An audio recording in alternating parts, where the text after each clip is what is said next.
So we have with us today Mark Olsen with Progressive Title Company. Hey, James. Thanks for joining us. Thanks for having me. So we're going to talk a little bit about Prop 19. It's very confusing, but there's some really good benefits to Prop 19. One is you can take your property tax base and move it with you to anywhere in California. Do you want to elaborate on that? Yeah, thanks, James. So Proposition 19 was a ballot initiative in 2020 and was implemented in 2021. Allows a homeowner to carry their property tax base from their primary residence to a new primary residence.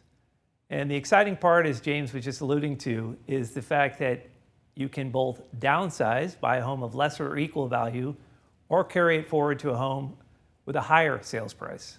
And that's the new part of Prop 19 that's being implemented. This is fantastic, and I think it's something that all of our agents need to share with their sellers, and maybe a seller that's on the fence about moving might not realize that they can take their property tax base with them. Exactly. So, previously one of the things living here in Southern California, we've all been concerned with, if we've owned a home for a long time, is our property taxes are low and we don't want to face the future with higher taxes. So with Prop 19, the ability to carry them forward gives us a great opportunity to move to a new home in a new community, and that's anywhere in California. So it used to be, I think there was 7 counties that cooperated. Correct. And now it's anywhere in the state of California. Anywhere in the state, you're from primary residence to primary residence.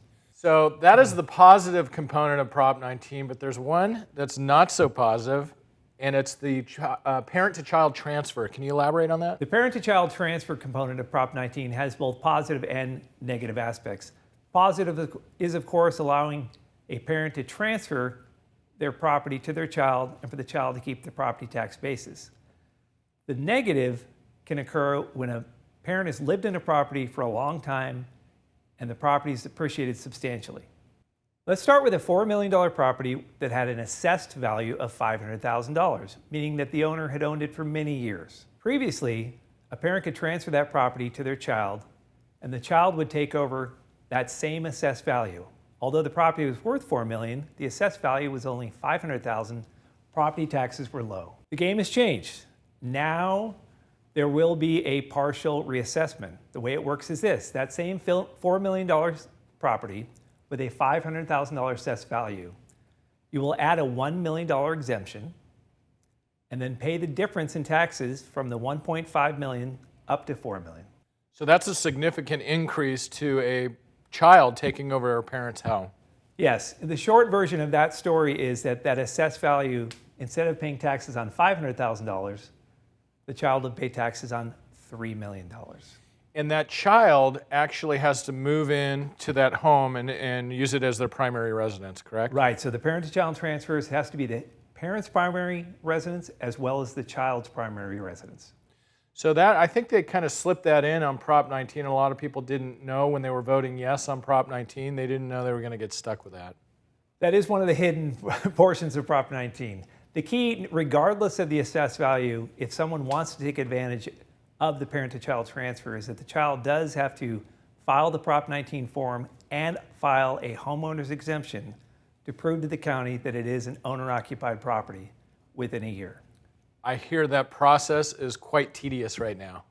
It's challenging. The assessor on their website indicates that they are facing lengthy delays in processing Prop 19 applications. Shocking. Because of the backlog. So my recommendation is, if you file a Prop 19 application, please follow it up with the assessor to make sure it gets processed. Monitor it. Don't just expect it to happen. So Mark, where can homeowners and agents find out more information about this tax-based transfer? A great source of information is the LA County Assessor's website. That's assessor.lacounty.gov. On there, there's a Prop 19 calculator. So it requests 3 pieces of information that you input: your current property address in LA County, the current market value of your home, and the market value of the home you plan to purchase. It will then calculate and give you what your estimated taxes will be on the new home. That'll give you the information you need to kind of help you make a decision on would it make sense for you to move, and gives you a lot of more information on the Prop 19 process as well. Well, Mark, you're a wealth of knowledge. Thanks for clarifying Prop 19. If you have any other questions, our title reps at Progressive are in the know on all the latest laws. So thanks for stopping in the studio. Thank you, James. Thank you.